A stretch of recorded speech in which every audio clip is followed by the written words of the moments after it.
And it's interesting to hear you say that's the part you're most excited about, because I think so many directors, they have their vision and they want it to play out exactly as they have it in their head. But I love to hear that you're open to that collaboration and everyone bringing something new to it. Yeah, I mean, I think that's probably the neuroscience element, because like I have my vision, but every person who watches it is going to bring their own background and personal experience to the film and project it on there. So there's nothing that my vision can do to control that. Right. Which is what's so interesting about the art form. That's what I love the most about it, is everyone is constantly changing it themselves, and there's nothing I can do. And it also takes the pressure off of you as a creative. And that's what I like about acting too, is it takes the pressure off of you as an actor when you don't get roles, because it's nothing to do with you.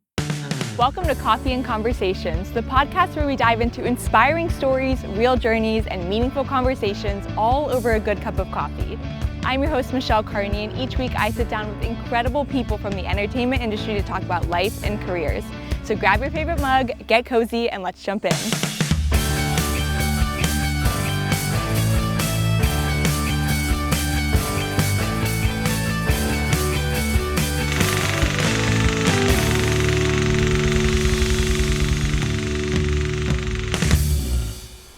Abby, welcome to Coffee and Conversations. We're so excited to have you. Thank you. I'm so excited to be here. Well, we always start off asking our guests, being Coffee and Conversations, what is your go-to coffee order? Okay, so if we're having drip coffee, it's black coffee, but I actually was a former barista at Starbucks during the pandemic. Okay. And my go-to Starbucks order is quite complicated. Let's hear it. Okay. I always order a grande oat milk flat white with blonde shots and cinnamon powder steamed in. And for everyone listening at home, always get your cinnamon powder steamed in. It's so much better this way. It's kind of like a trick to get the cinnamon in there, and there's no extra calories, and it tastes like cinnamon. It's way better. I'm actually going to have to try that, because really I normally good. will get maybe flat white with oat milk. So this is right in my alley. It's right up your alley. You're gonna I love it. So that's my actual go-to coffee order. It's very complicated. I didn't expect this today. Yeah. So this is excellent. Amazing. That's a great tip. Well, I want to start off with you just sharing your heart with us a little. Tell us who you are, where you're from, and what you do. Oh my gosh. Well, the where I'm from question is always really complicated, because I moved a ton of times.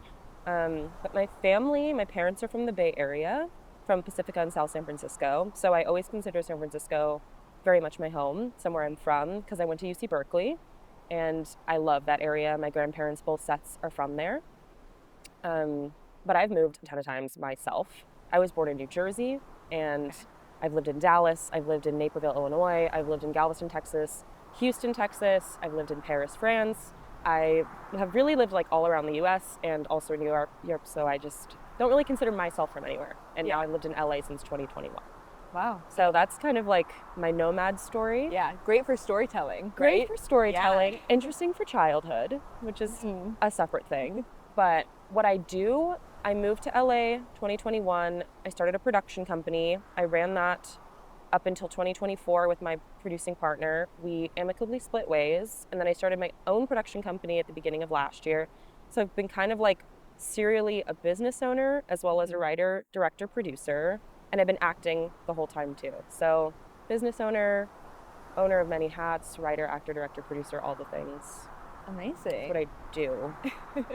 Well, we'll dive into all of that. Yes. But I want to backtrack a little bit. So you went to UC Berkeley and you studied neuroscience, correct? I did, yes. So how did you end up in this industry? Was it something you always wanted to do, or was it something that you kind of stumbled upon? How'd you make that transition? Yeah, it's interesting in retrospect, because I feel like now it's very easy to talk about it and say like, oh my gosh, I knew I wanted to do it the whole time. But I don't think that's true. Like growing up, I always acted. That's absolutely true. I did so many musicals. I played classical piano starting at age 6. Like I was always very indulged in the arts, and I loved it so much. But I also loved STEM. Like I was always very good at chemistry and very good at math, and I always had these incredible examples in my life. Like my grandfather was super involved in pharmacokinetics, and he taught at UC San Diego, and my father was an amazing engineer and a chemist and scientist. So I had these incredible examples in my life in both directions. So I was always very torn.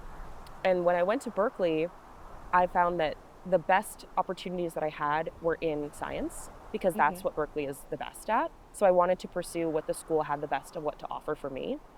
And then as soon as I started doing that, I really missed the arts. So I was always pulled in both directions, and I wanted to find the creativity in science, and I wanted to find the stringency and logic in the creative arts. By the end of my college career, I really missed the creativity, and I felt like I had really pulled too far away from it. So I started doing background work on the Netflix show 13 Reasons Why. Okay. Because that's shot in the San Francisco Bay Area. Yeah. And then as soon as I started doing that and doing on-camera acting work, I realized like practically I didn't want to become a physician, because I had thought I might become a surgeon or something actually practically in medicine. And I realized I didn't want to do that. So I kind of took it fully the other direction, just did acting, graduated with my neuroscience degree, but told my parents I wanted to be an actor. I graduated in 2020 at the beginning of the pandemic, which was unfortunate, as I'm sure you are aware. Yeah. And then I moved home, started working fully as an actor in Houston, started getting SAG eligible, doing all of it, working on short films, industrials, commercials, anything I could get my hands on. Yeah. And then I realized I missed the sorts of people I was around in engineering and STEM and chemistry, the autonomy that I had in research. So that kind of led me more to directing and writing. So I started writing my own scripts because I didn't love all the material I was being sent as an actor, something I'm sure you understand. Yes. So that led me more in the direction of like, okay, what can I do myself that's not just me waiting around getting given scripts, me waiting around for like given access that I don't have my own autonomy of. So then I started a production company, which initially I didn't know what that meant or what direction that was going to be. I just stood up in my acting class one day in LA, 3 months after having moved here, and I was like, I would like to make a short film. I need a producer. Is anybody in here a producer? And then another guy in my class came over and he's like, I'm not a producer, but I made a short film and I know someone who's a producer. So he set me up with this guy who was a producer, and we ended up making 11 short films together. We ran a company together for 4 years, and it taught me like everything I needed to know about the industry. And during that interim period, I wrote like 5 features. I found my manager. I went to 1 million film festivals. I learned about writing, directing, producing, and I felt like I found that marriage between STEM and acting and directing. So I got to found the logistics and creativity that I had been missing. So the journey from neuroscience to acting was kind of finding the middle ground between the two. And I think I'm always trying to find the middle ground between the two. Yeah. So I hope that answered your question. Yeah, absolutely. A lot to unpack in there. So I think I want to talk more about your production company next, because that's kind of a huge step to say, hey, I'm going to create this company and kind of run with it. Is that something that you would recommend to other people to do, or? Yes, I think definitely. And I think there's a lot of different things to look at with it. You don't necessarily have to be like, okay, I'm a production company that's going to own equipment, that's going to produce things and hire people. That's like what people assume a production company is. But in this day and age, a production company, for one, can simply be an LLC that you form and file taxes under. And like anyone who's an actor should always be filing taxes under an LLC, because you just get a better write-off that way. Like anyone listening to this, if you're an actor, always get paid under an LLC because you're getting a better write-off that way. And that's just a fact. So you don't even have to be an LLC. You should just form an LLC under your name to get paid that way, which I'm sure you know. So even if you don't form a production company, just form an LLC. That's step one. And then if you don't want to have necessarily a production company, but you're a person who might be a writer-director or running a podcast or wanting to do something freelance or running a small post-production company, but not necessarily hiring people, I think forming a small entity or creating momentum with a small group of people is always going to get you work or get you in front of more people than just being by yourself. Absolutely. And it doesn't have to mean like full-on A24 style production company, owning equipment, owning sound stages. That's not what it has to mean. It can mean social media entity. It can mean putting up for bids with a group of people and just being a collective. It can mean a lot of different things. And I think labeling yourself as a brand is always going to make you more powerful than being a solo person. And I fully believe that. Yeah, that's great. And that's advice that I have not heard before. So I'm sure it's going to be useful for a lot of people. I hope so. So I want to talk more about the work you create, the type of stories that you tell. And I know you mentioned marrying neuroscience and STEM with the arts. So what type of stories do you love to tell? Yeah, it's hard to find through lines. It's interesting, but I think now looking back at because I've directed 15 shorts now, and I've written I'd say like 8 features, but 5 of them are good, and 4 of them are packaged and I'm shopping them. I'm one of them about to direct. So they're all in different phases, right? But if I were to look at the actual through line between all of them, they all have female protagonists, almost exclusively, which is just you're writing from experience. So it's, I'm working up towards writing a male protagonist I can get behind. Got to keep watching and studying the male species, you know? But I'd say ultimately I usually write flawed female protagonists who are working in careers or ideologies that we don't normally get to see. So I often write women who work in STEM because I think those are usually career paths we don't get to see. And if they are women who are working in STEM, it'll be not necessarily this like golden child. It'll be a person who's not maybe doing the right things or not doing very well. And you're like, what the hell is going on with this person? But you're seeing a field you don't normally get access to, and we're creating moral dilemmas or seeing something interesting about a broken person in an industry we don't get access to. And I'm always trying to link my projects with nonprofits that I think should have more attention. That's definitely a piece of it. Or to diseases or conditions I think should have more attention. So those are always through lines with my projects. Interesting. I love that. And I love the female protagonist. And I think especially for young women nowadays, seeing women in different fields and also being flawed. So it's not that idealistic movie, but seeing something maybe more real. Totally. So I know you said you're about to direct your first feature. Yeah. What can you tell us about that? Yeah, it's a period piece. It's set in 1967. It starts in East Texas and ends in Galveston, and it's a road trip coming of age psychodrama about 2 young women who meet in a halfway house, and they decide to take a road trip journey to see the ocean for the first time. And think Thelma and Louise, Beautiful Boy. It's a feel-good movie that's actually wrapped up in something bigger, and it's a mental health drama journey film. I'm super excited about it. We're planning to shoot in Louisiana in summer, and I wrote the script in 2021, so it's taken a long time to come to fruition, but as I'm learning and the more people I get to know who have come to the first feature and the journey of what it takes, this is a very normal timeline. So to everyone out there who's also making their first feature, it's all about being patient because it really does take that long to get to the first one. And apparently, as I'm learning as well, like once you make the first one, everyone thereafter is much faster.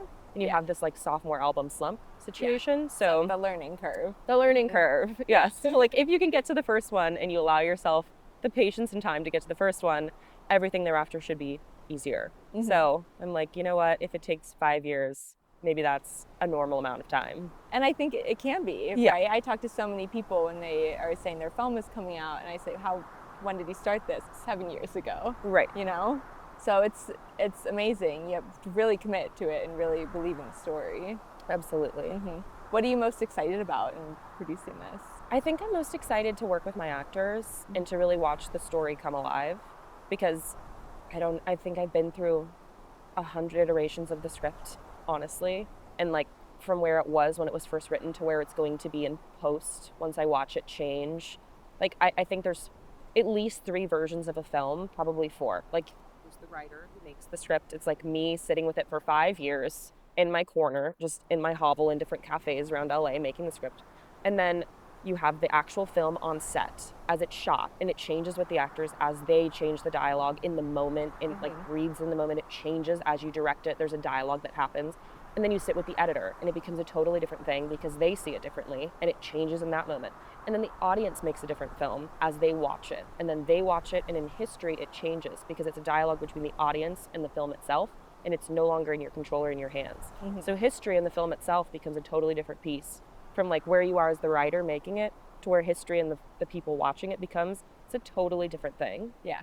So I think I'm most excited to see what the film will be in retrospect with the people who end up watching it in the future versus where I was when I made it, because there's no way to possibly know if those things are going to be in line. Yeah. And I do always wonder that, like, because you see so many filmmakers who their film becomes like famous or something, and it's like not the film that they went out with intent for that to be like their magnum opus or anything. And I think so seldomly is that in line. So I do wonder, like, will this be that film for me or not, you know?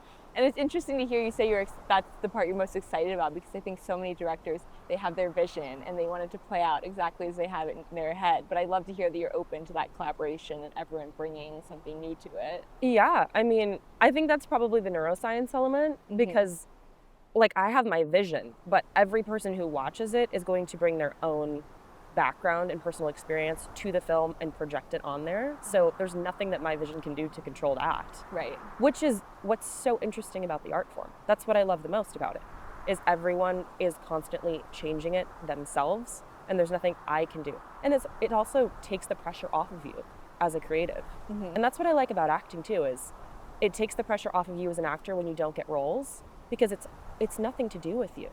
And like me as a director, when I'm picking actors, and I'll have people come in who are honestly better actors, and I'm like, well, I can't pick you because you're not what I envisioned for the role. But you're a better actor, but you should take the pressure off of yourself because it's just not what I envisioned. Yeah. I like that because it just takes the pressure off. And I'm sure that's been helpful for you to see that side of it as well. Totally. Because when you're just acting and submitting these tapes and going to casting, you don't know what they're thinking about on the other side. You kind of assume that it might be you. Yeah. So are you still acting? Is that something you still want to pursue? I am. Or do you kind of see your career going? You know, it's interesting. I think I can get frustrated sometimes, but my manager is so helpful in how she reframes things. It's like, I think the career comes in phases, and like this is a phase where my directing is in a priority. Like the writing directing isn't a priority, and it's not like I'm not acting, but I'm just turning down a lot more stuff because I don't have the mental capacity to let that be my focus right now. Yeah. So it's not like, oh my gosh, I'm never going to be acting again. It's like, no, life is long and there's phases for everything. And like I acted on a show in the fall and it was a blast, but it did take away momentum from my feature. And like, that's how it has to go, because you think you can do it all. But things get harder and harder to handle because the workload is just bigger and bigger as the projects get more and more to the level that you want them to be, which is awesome. Then it's like, okay, maybe this 3-month quarter, I'm not going to be doing auditions every day. Maybe I'm not going to be going in person to commercial auditions and those things. So yes, I'm definitely acting when it makes sense. Yeah, you can always go back to it and kind of do what feels right in the moment. So I want to go back, say, 10 years. What am I?